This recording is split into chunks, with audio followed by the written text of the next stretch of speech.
In the fall of 2022, I went a whole month without picking up the phone when my mom called. It wasn't because she'd done anything wrong. It was because she'd shared an article on Facebook that I couldn't stand to read. That was it. One article, 1 month, 3 calls, 3 swipes to decline. The third time, the phone buzzed on my desk for a long time before it finally went silent on its own. I stared at the dark screen and felt something strange, almost like I'd won something. This video is the story of me and my mom, but I have a feeling it's your story too. Let me tell you who I am, so you know exactly who's talking to you. I have an MSW. I marched in the summer of 2020. My Spotify rotates between Bon Iver and Hillsong like it's totally normal. I read Tim Keller and James Cone. And for years, I was very, very proud to call myself a thoughtful, progressive Christian. My mom? She lives in a small town in the Midwest. Every morning at 5:30, she scoops 2 spoonfuls of Folgers out of that big red plastic tub, dumps it into her Mr. Coffee, and turns on Fox News. She's taught Sunday school at her little evangelical church for 20 years. The Facebook posts she shares always have 3 exclamation points in the headline. America is falling. Christians are being persecuted. We need to pray for this nation. The cracks started in 2016. By election night 2020, those cracks had become a canyon.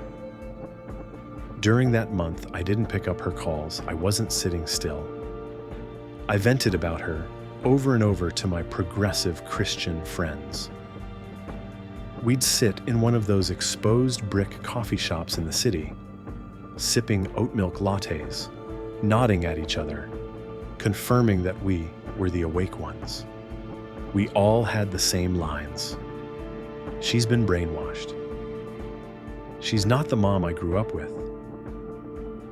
I can't have a normal conversation with someone who supports those policies. I need distance for my own mental health. And every time I said one of those sentences, I felt this little hit of moral superiority light up in my chest. I thought I was holding the line. I thought I was standing up for what's right. I genuinely believed that not picking up my mom's calls was a cost I had to pay to be a faithful, progressive Christian. Until one afternoon, I went to my pastor to vent. I rattled off her issues for about 20 minutes. What she shared, what she said at Thanksgiving when she was passing the turkey, and dropped some line about Biden. And I just put my fork down. What she said on election night. I expected sympathy. I thought he'd say, "Yeah, that generation is hard to talk to."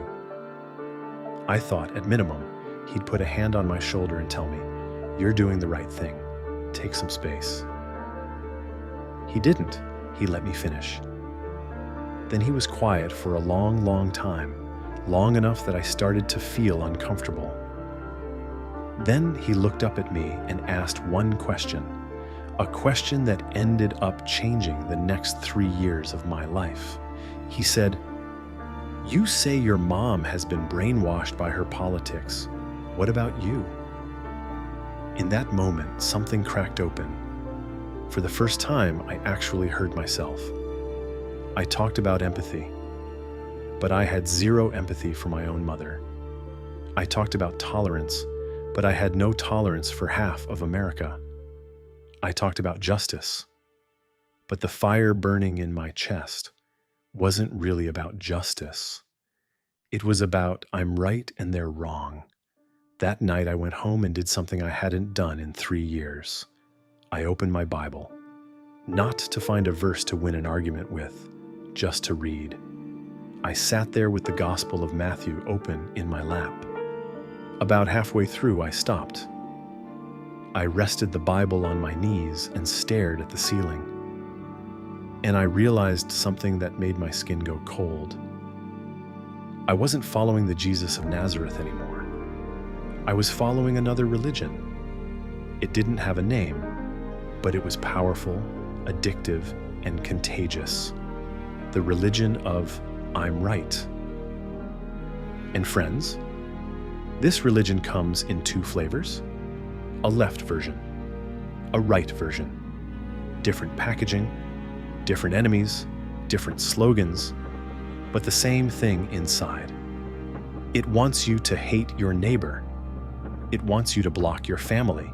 It wants you lying awake at 2 a.m. doom scrolling, chest tight, telling yourself, I'm just worried about the country. It isn't Christianity. It's a knockoff. Now I'm going to slow down, because what I'm about to tell you cost me 3 years of my relationship with my mom, and another 1.5 years of slow, painful repair. Tim Keller, in his book Counterfeit Gods, gave us a way to find our idols. He said, don't listen to what you say you worship. Look at what you fear most. I didn't want to admit it then, but Keller pinned me to my chair. Because I remembered election night 2020. I remembered staring at the CNN map.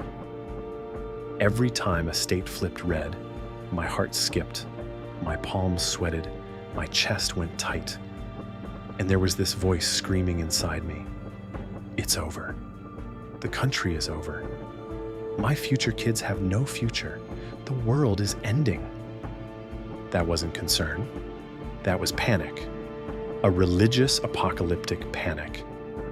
Keller would call that the physiological evidence that politics had become my faith. Because somewhere underneath everything, I had stopped believing God was the one running history. I believed the president was running history. I believed the Supreme Court was running history. I believed an electoral map was running history. And when the God you worship might lose, your whole world is about to end. Friend, that's not Christian faith. That's political idolatry. And I was kneeling at that altar without even knowing it. Okay, let's talk about the progressive idol first. Because I knelt at it, so I have the most right to expose it. The idol of progressive Christians is called the right side of history. I genuinely believed that if we just dismantled enough systemic injustice, if we just got the right person into office, if our language was woke enough, if our pronouns were in our Instagram bios, if our retweets were fast enough, humanity would be saved. The kingdom would come. Sounds noble, right? Sounds like kingdom work, right?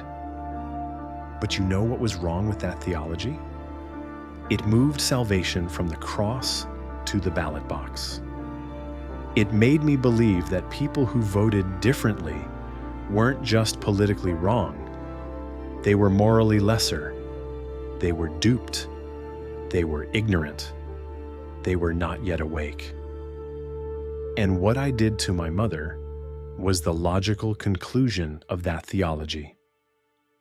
I used my justice to put my own mother on trial. I used my evolved conscience to slap an irredeemable label on the woman who raised me. In the name of speaking up for the oppressed, I oppressed the woman who stayed up 16 straight hours, wiping me down with a wet washcloth when I had a 104-degree fever at 4 years old. That's not Christianity. That's tribalism in a Christian costume. Now, my mom's side, she has her idol too. And her idol is also beautiful and sacred sounding and easy to kneel before. It's called Christian America. My mom genuinely believes that if we just put prayer back in schools, get the right justices on the Supreme Court, get the right president in the White House, America will return to God and God will bless this nation again. Her fear is real. She has watched a country she loves change in 30 years, into something she barely recognizes. She has served her church her whole life. She has cried and prayed for this country. She isn't a bad person. She isn't, in any sense of the word, a bad person. But she forgot something. Russell Moore has a book called Losing Our Religion, and he wrote a sentence in there that made me cry the first time I read it, because I didn't see her in it. I saw me. He wrote, "Many of us have been using the cross as a political spear to stab the very people we are called to love." The cross as a spear. Friends, did you hear that? The place where Jesus died for you and me. The greatest symbol of love and forgiveness this world has ever seen. And our generation of American Christians has sharpened it into a weapon. A spear we use to stab people on Twitter, at the Thanksgiving table, in the church parking lot. Moore says, "The moment you care more about defending Christian culture than looking like Christ, you're not following Jesus anymore. You're using his name to follow your tribe." Jesus never promised us a Christian nation. Jesus' kingdom is not of this world. The moment you fuse your faith with a country, a flag, a party, or a president, you're not worshiping the crucified carpenter anymore. You're worshiping a political idol with a Christian sticker on it. And that idol, and the left's idol, are the same demon, just in different clothes. You might be wondering at this point, how did we get here? We're not bad people. My mom isn't bad. I'm not bad. Most of us were perfectly normal kids in Sunday school 20 years ago, drawing Jonah and the whale with crayons. How did we get to the point where we won't pick up our own mother's phone calls? I have an answer. I learned it from James K. A. Smith in his book, You Are What You Love. Smith introduces a really unsettling concept: cultural liturgies. His point is this: you don't only worship on Sunday morning, you worship every single day. You just don't realize what you're worshiping. The first thing you do when you open your eyes at 6 a.m., you reach for your phone. You scroll X, you scroll TikTok, you scroll Instagram. Every flick of your thumb is a tiny act of devotion. Every rage bait headline is a tiny sermon. The algorithm, every time it serves you the next angrier post, is discipling you. And the last thing you do at night before you put your head down, same thing. Thumb, screen, outrage, next post. Friend, that is the liturgy of our generation. The algorithm is forming us. It's telling us who the enemy is, who our tribe is, what to fear, what to hate. It preaches to us 2, 3, 4 hours a day. How much time do we spend in the Psalms? If you answered that question honestly, you'd find something terrifying. We spend 5 times more, 10 times more, 30 times more time on Fox News or MSNBC than on our knees. How could we possibly bear the fruit of the Spirit? We can only bear the fruit of the algorithm. And the fruit of the algorithm is hate, anxiety, judgment, and division. It's seeing your mom share an article on Facebook and going a month without picking up her calls. We're not bad people. We've just been formed, quietly, gently, invisibly, by a liturgy we never agreed to. We thought we were following Jesus. We were following our For You page. Let me show you something. Among the 12 disciples Jesus chose, there was a guy named Matthew. Matthew was a tax collector, which means he was a Jew working for the Roman Empire, collecting taxes off his own people. He was the most hated kind of sellout you could be.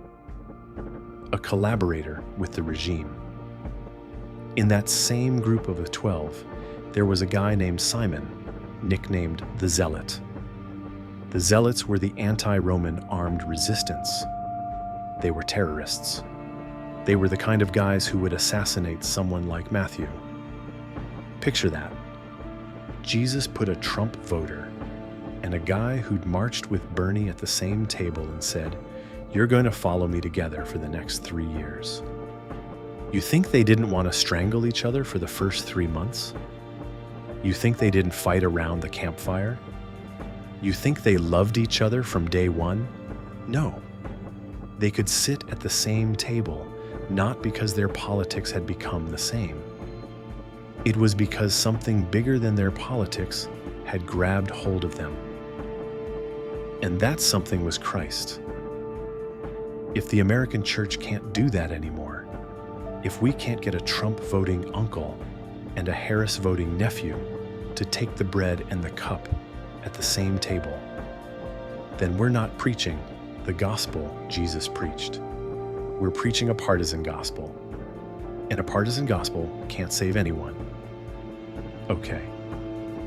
The most important thing, I promised I'd tell you how this story ends. Last Christmas, I drove home. I sat in the car in my mom's driveway for 5 minutes before I went in. My hands were on the steering wheel. My palms were sweating again. I was rehearsing every fight that might break out. But before I got out, I did one thing. I put my phone in the glove compartment. For 4 straight days, I didn't touch it. When I walked in, my mom was on the couch watching Fox News. The me from 3 years ago would have walked straight to my old bedroom, shut the door, and used work as an excuse to not say a word to her all night. But that day, I did something the me from 3 years ago couldn't have done. I walked over and sat down on the couch next to her. I didn't say anything. We just sat there for 20 minutes watching Fox News together. I didn't argue. I didn't roll my eyes. I didn't quietly grade her in my head. I just sat next to my mom. And I looked at her. I looked at the side of her face. I looked at the new gray hairs. She didn't used to have those. I looked at a small new age spot on the back of her hand. I looked at her in her reading glasses, and I noticed for the first time a tiny scratch on the right lens. And it hit me. The person sitting next to me wasn't a Trump voter. She wasn't a Fox News viewer. She wasn't a Christian nationalist. The person sitting next to me was the woman who taught me to tie my shoes. The woman who put my first lost tooth in an envelope and wrote "to the tooth fairy" on it when I was 5. The woman who, after I struck out in Little League at 11, stopped at Dairy Queen on the way home and bought me a Blizzard without saying a word about the game. The woman who cried harder than I did at my college graduation. She wasn't a political position, she was my mom. After about 20 minutes, when a commercial came on, I turned to her and said, "Mom, Merry Christmas." She froze for a second. Then she started crying. Not big crying. Her eyes just got red, and she sniffed, and she pretended to reach for a tissue from the coffee table. I pretended I didn't notice. She wasn't crying because I'd agreed with her politics. I hadn't. I still vote my way. She still votes hers. We still see a lot of things completely differently. She was crying because, for the first time in 3 years, I had treated her like my mom, and not like a political position. Friend, I want to talk to you directly now. That person you blocked, he isn't a fascist in a MAGA hat. She isn't a Marxist with a pride flag. He's your uncle. The one who, when you were 7, ran behind your bike down the driveway holding the back of the seat, yelling, I've got you, don't be scared."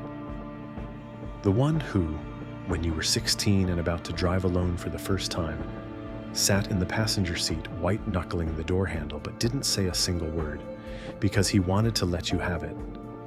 She's your cousin. The one who told you last year, quietly, that she'd been fighting anxiety alone for 3 years.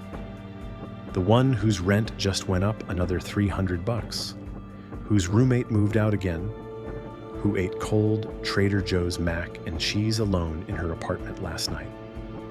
He's your dad. The man who held you in the hospital in the 80s and didn't know how to support your head. She's your mom. They are not a vote. They are not a Twitter account. They are not whoever Fox News or MSNBC has told you they are. They are people. People who get scared. People who get lonely. People who, one day, are going to die and disappear from this world forever. And the time you have left with them is shorter than you think. The world doesn't need another Christian raging on Threads. The world doesn't need another awakened person who's blocked their family. The world is already drowning under the religion of I'm right. What the world needs is someone willing to walk over to the couch, sit down, watch 20 minutes of a channel they can't stand, and say, "Mom, Merry Christmas." What the world needs is someone willing to put their phone in the glove compartment for 4 straight days. What the world needs is someone willing to admit, maybe I've been brainwashed too. Maybe I'm more like the family member I blocked than I want to admit. That person you've been ignoring. That person whose texts you haven't returned in a month.